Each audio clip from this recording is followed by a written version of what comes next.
ম্যাডামের জন্য যদি আপনি রোজা থাকতে না পারেন, তাহলে ভালোবাসাটা কি খালি মৌখিক ভালোবাসা? মন থেকে ভালোবাসা দিতে হবে।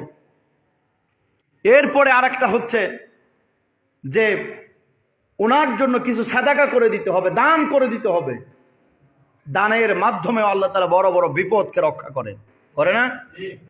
কিন্তু এই মানুষটা মানুষের ভালোবাসা অর্জন করেছে, ঠিক কিনা বলুন? দল মত নির্বিশেষে এই মহিলাটা মানুষের ভালোবাসা অর্জন করেছে।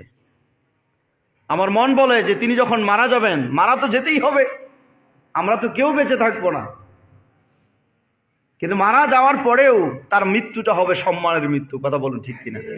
আবার আরেকজন ম্যাডাম ছিল, ওই ম্যাডাম তো এখন আবার মনে করেন যে মৃত্যুদণ্ডের আসামি, ফাঁসি রশি মনে হচ্ছে গলায় ঝুলিয়ে নিয়ে বেড়াচ্ছে। দুইজনের মৃত্যু এক সমান নয়। দুইজনের মৃত্যু কি এক সমান না? আজকে দেখেন যে বেগম খালেদা জিয়ার আমরা দেখলাম যে আজকে তিনি লন্ডনে যাওয়ার কথা ছিল। গতকালকে আমরা জানলাম যে ভোর টাইমে অথবা সকালবেলা তাকে নিয়ে যাওয়া হবে। এখন জানলাম বিকালে। এমন হতে পারে আজকে নাও হতে পারে, নাও হতে পারে, প্রস্তুতির একটা বিষয় আছে। লন্ডনে নিয়ে যাবে, কিন্তু মৃত্যু যার যেখানে সেখানেই যেতে হবে। কথা বলুন, ঠিক কিনা? আইনামা তাকুনু ইদরিকুমুল মাউতু ওয়ালাউ কুনতুম ফি বুরুজিম মুশাইয়াদা। মৃত্যু যার যেখানে আছে, সুড়ঙ্গের মধ্যে থাকলেও, চৌথা আসমানে উঠলেও মৃত্যু তার সেখানেই হবে। তার মৃত্যু যদি বিদেশে থাকে বিদেশেই হবে, দেশে মৃত্যু থাকলে দেশেই হবে।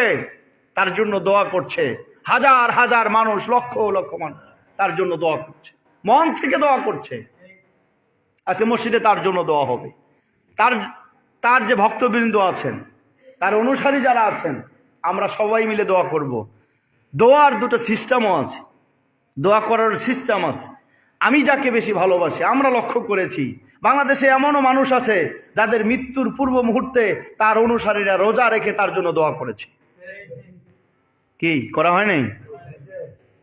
রোজা রেখে দোয়া করা হয়েছে।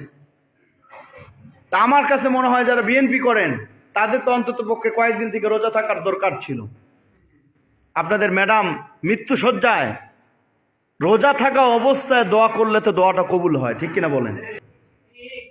তো যারা বেশি তাকে ভালোবাসেন, যারা তাকে অনুসরণ করেন, বিশেষ করে বিএনপির ভাইয়েরা, আপনারা তার জন্য দোয়া করবেন, দান করবেন। শুধু দোয়া করলেই হবে না, দানও করেন। আপনার তার জন্য দান করেন। দলের জন্য লক্ষ লক্ষ টাকা ব্যয় করছেন, দলের প্রধান যিনি, তার জন্য 2, 4, 10,000, 20,000 টাকা ব্যয় করলে সমস্যা কোথায়? আজকে মসজিদের কেশিয়ার যারা আছেন, ওনাকে কত ভালোবাসে মানুষ, কিছুক্ষণ পরে বুঝবেন যে কত টাকা বেশি উঠছে আজকে। কথা বুঝছেন কিনা?